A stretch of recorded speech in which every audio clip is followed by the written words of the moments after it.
Happy with the win, Felice? Are you satisfied with it? I'm very happy with the win. I mean, not every fight is going to be a dominant performance. My last 3 fights were dominant performances. This fight also, Courtney had a lot of reach on me. So we were boxing the whole time, and I felt like I landed, the better shots, and it's hard too because of the reach. But I mean, a win's a win. You can't really be upset with a win. I felt like I wanted to let my hands go a little bit more, but just again because of the reach, and every time, she knew that she was timing me, and I'm smart enough to know that every time I wanted to come in and close the distance, she would try to, she'd throw that lead uppercut or the rear uppercut, or she'd counter me. So she was anticipating it. Plus, I was listening to her corner too, so I was kind of one step ahead, just because I knew what she was anticipating me doing. Do you usually do that? Listen to the corner?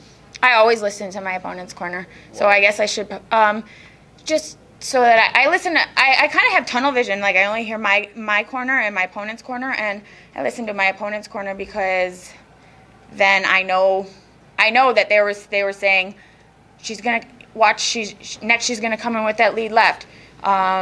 When she's about to step in to punch. So I know what they think I'm gonna do, so I don't do it, or I do something different. I shouldn't tell that, so now everybody's going to start talking in code or Portuguese or something. How surprised were you that she kind of went full Nick Diaz in this fight, getting in your face? Oh, we both went full on Nick Diaz, whatever. I think she got a little upset because I got her with a shot, and I saw it on her face. And I don't know, fighters get emotional. She flicked a booger at me. It was great. I mean, it's entertaining for the fans. I like that. I like being in entertaining fights. I'm not mad at her. But it was cool. I thought I was entertained by it. I thought it was entertaining. Were you nervous hearing the scores read, or were you confident you thought you had the W? I definitely thought I had the W, but again, you never know with judges. And it's hard to tell just because she did have the range on me, and I felt like I landed more shots. She was wanting to lure me in with punches, and I could see that. So I had to pick and choose my shots. When am I going to come in? Or if I come in, I have to kind of use different body movements and come in a different way than she thinks I'm going to come in, because otherwise I'm going to get countered. Who do you want next after this fight? This big win here. I know, it's 4 in a row. I think I kind of am coming in like a dark horse. Everybody's just underestimating me, and but I don't really care, honestly. Every time I think I want somebody, they give me somebody else, and so I really don't give a shit. Do you feel like you're getting the respect now? You were the betting favorite going into this fight. It feels like people are finally coming around and giving you the due. I actually feel like I fight better when I'm in the underdog, but I actually don't really know when I'm the underdog. I don't really pay too much attention. I usually can tell when I am, and tides are changing a little bit. I think it's great because years ago, people always kind of thought I was just this girly fighter who cared more about my looks than my fighting, and people would say, oh, she gets all this attention, or she gets opportunities, or she gets sponsors because she's whatever, she shows her ass, or stuff like that. And now I think people are actually talking about my skills, and I feel like I've commanded some respect. And you can't I'm on a 4-fight win streak. I don't really know anybody in the strawweight division right now who's on a 4-fight win streak, so I think there's something to be said in that. How close do you think you are to a title shot? You mentioned the 4 wins. That's pretty impressive. I would say I'm pretty close. The belt just changed hands, and I feel like the number 1, 2, 3, 4 contenders have all fought for the belt. I would think what would be fair would maybe be the winner of the Tisha Michelle Watterson fight to get the next title shot, and then who knows. I don't really put too much stock in what's going to happen, because it's the UFC makes the decisions. Perfect situation. When do you fight next? When are you looking at? Definitely not till after Christmas and New Year's, because I really enjoy my Christmas and I want to enjoy it fully. So maybe February. Was it a booger, or was it blood that she threw at you? Because it looked like it was blood. It was definitely blood. It was a big chunk of blood that Courtney flicked at me. And I don't know, it might have hit me, it might have landed on me. I guess that's my thing, is I always get bodily fluids thrown at me in fights. Has that ever happened to you? I mean, the Justine Kish was a little different. Is that what you're referring to? Yes. Okay. Sorry. I don't know. Where someone intentionally throws blood at you?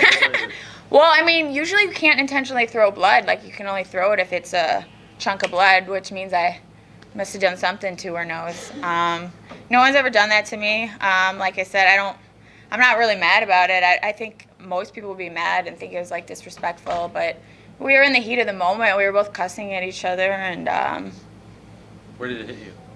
Where did it hit? I think it hit me somewhere. Okay. I don't know. I saw it on the canvas afterwards. After the fight last time, you got a little emotional talking about, you know, the way the UFC treats you and things like that. Do you feel like things have changed? Are you feeling more respect? You know, I'm feeling a little bit more love, not like an overwhelming amount, but I've just kind of realized that, like, I've always kind of paved my own path and done my own thing, and I have a good support system behind me, and I have people who believe in me, and, you know, if the UFC can believe in me or they cannot, but they, at this point, they really can't deny me. You know, I'm on a 4-fight win streak, and yeah, like, I think there's just so many people in the mix. I'm not gonna say I feel like an overwhelming amount of love, but it's what it is. You know, I'm not gonna cry about it anymore. Cried last time. I was really emotional. What's going through your head when you know it's going to be a split decision? You know, we saw your eyes were closed. What are you thinking at that moment? The final Bruce Buffer announcement. I was just saying, please, please, please. You know, I felt like I won, so I mean, it's just one of those things. It's just all you can do is hold your breath and pray and wait for the decision. And, you know, I guess you can't really be mad, like, if it goes either way, just because if it is a close fight, you know, on any given day, 3 other judges could have scored it differently, you know. So I'm thankful, and Courtney was a tough fight, and but one person's got to win. By the way, how do you decide what colors you put in your hair and on your nails? Oh, I'm glad you talked about that. I actually just kind of have in my head, like, colors that I like, but I was like, oh, purple and gold. I love purple and gold, and that would be cool in my hair. And when I won the IKF women's bantamweight, it was bantamweight, but the weight classes in Muay Thai are different. So we fought at 120. But when I fought for the IKF title, when I was a kickboxer or Muay Thai fighter, I did purple and gold. Purple and gold are they're colors of royalty, and this is actually my 50th fight. And 50 gold is for 50th anniversary, so I thought purple and gold were very fitting. And so, you know, I used to do all my themes, so everything was a little bit more sentimental and planned out, but I just really like the colors. And purple and gold, again, was when I won my IKF title, so I thought it's kind of fitting. This has been 4 wins in a row in the UFC. You're a top 10 fighter in the division, likely the best run of your career. What changes or anything can you credit to this recent run?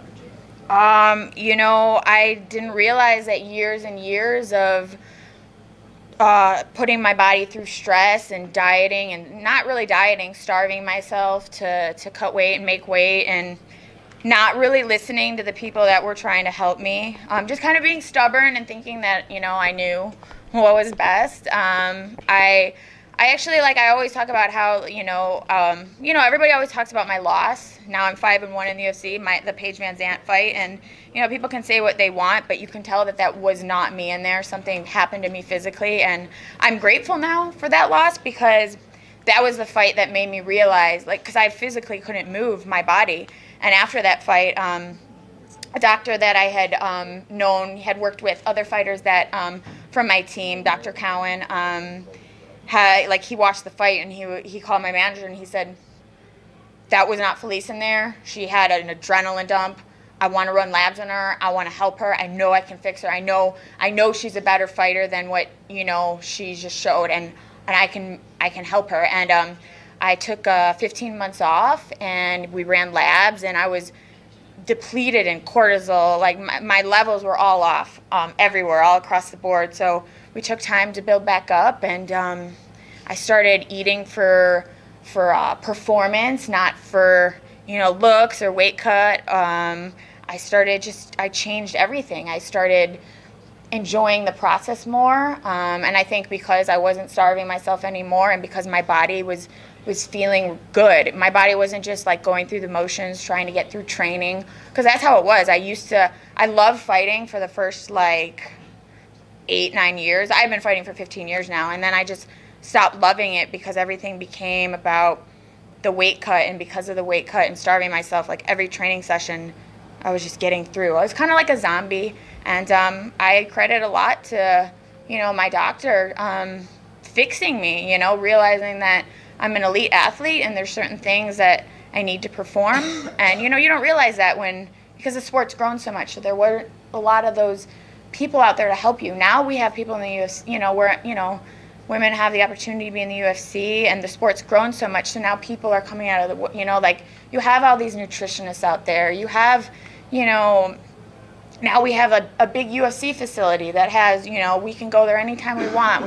We're taken care of more as athletes. I think before, as MMA fighters, you're just kind of like trying to figure things out on your own. And I've been blessed to have come across, you know, good people that have wanted to help me, and I've listened to them. And I guess, you know, there's no I in team, and it's not just me. I have a great team behind me. I have a great manager. My manager, Brian Butler, has believed in me he's always believed in me. You know, all the people behind me believed in me and worked with me before women were in the UFC. You know, now it's great. Like, oh, let's get behind this girl. Yeah, it's easy to get behind somebody when you see the light at the end of the tunnel. But before, it was just, you know, I don't know. I don't even know the question anymore.